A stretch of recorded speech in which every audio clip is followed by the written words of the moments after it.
रात के लगभग 10 बज रहे थे। बाहर तेज बारिश हो रही थी। एक छोटी सी झोपड़ी के अंदर मिट्टी के चूल्हे की हल्की सी रोशनी जल रही थी। उसी झोपड़ी में रहता था राहुल और उसकी माँ। राहुल के पिता कई साल पहले इस दुनिया से चले गए थे। उस दिन के बाद राहुल की माँ ने ही माँ और पिता दोनों का फर्ज निभाया। वह सुबह 4 बजे उठ जाती थीं, दूसरों के घरों में काम करती थीं, बर्तन धोती थीं, कपड़े धोती थीं और शाम को थकी हुई घर लौटती थीं। लेकिन जैसे ही राहुल को पढ़ते हुए देखती, उनके चेहरे पर मुस्कान आ जाती। राहुल अक्सर अपनी माँ से कहता, माँ, आप इतना काम मत किया करो, मैं बड़ा होकर बहुत पैसे कमाऊंगा। माँ मुस्कुराकर कहती, मुझे पैसों की नहीं, तुम्हारी मेहनत की खुशी चाहिए। राहुल बहुत होशियार था, लेकिन गरीबी इतनी थी कि कई बार उसे खाली पेट ही सोना पड़ता था। एक दिन स्कूल में टीचर ने कहा कि अगले हफ्ते परीक्षा है और सबको नई किताबें खरीदनी होंगी। राहुल चुप हो गया। घर आकर उसने माँ से कुछ नहीं कहा, लेकिन माँ तो माँ होती है। उन्होंने पूछ लिया, क्या हुआ बेटा, आज इतने चुप क्यों हो? राहुल बोला, कुछ नहीं माँ। लेकिन उसकी आंखें सब बता रही थीं। काफी पूछने के बाद राहुल ने धीरे से कहा, माँ, मुझे किताबें खरीदनी है, लेकिन पैसे? माँ कुछ देर चुप रहीं। उस रात उन्होंने अपना पुराना चांदी का कंगन निकाला जो उन्हें शादी में मिला था। अगले दिन वह उसे बेचकर राहुल के लिए किताबें ले आईं। जब राहुल को पता चला तो उसकी आंखों में आंसू आ गए। उसने माँ से कहा, माँ, आपने अपने गहने क्यों बेच दिए? माँ ने मुस्कुराकर कहा, बेटा, गहने पहनने के लिए होते हैं, लेकिन तुम्हारा सपना पूरा करने के लिए मैं सब कुछ बेच सकती हूँ। उस दिन राहुल ने अपने दिल में एक वादा किया, मैं माँ की मेहनत कभी बेकार नहीं जाने दूंगा।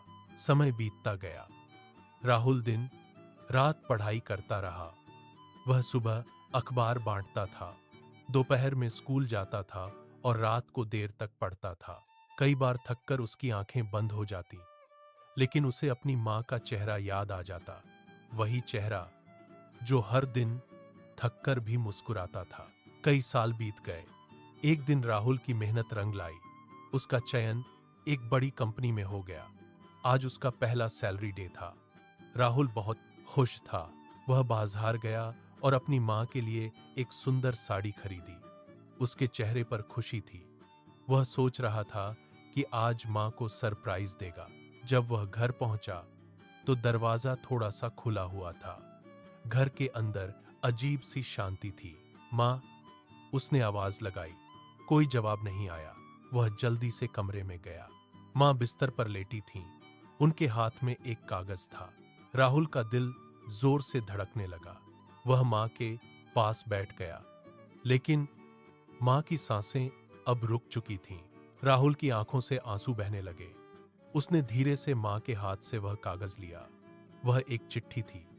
उसमें लिखा था, मेरे प्यारे बेटे राहुल, अगर तुम यह चिट्ठी पढ़ रहे हो तो शायद मैं तुम्हारे पास नहीं हूं, लेकिन मुझे तुम पर पूरा विश्वास था कि तुम एक दिन जरूर सफल बनोगे।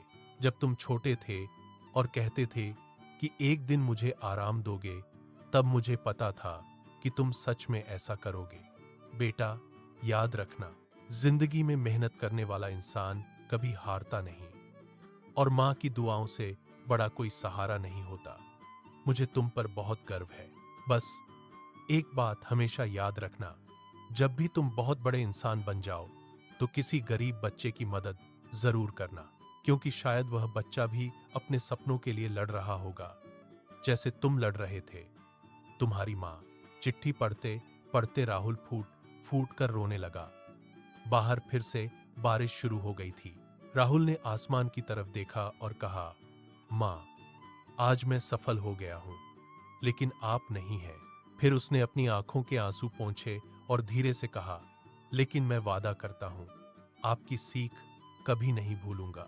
उस दिन के बाद राहुल ने अपनी हर सफलता को मां के नाम कर दिया, और हर साल वह गरीब बच्चों की पढ़ाई का खर्च उठाता था, क्योंकि उसे पता था एक मां का सपना सिर्फ अपने बच्चे की सफलता नहीं होता, बल्कि उस सफलता से दुनिया को बेहतर बनाना होता है।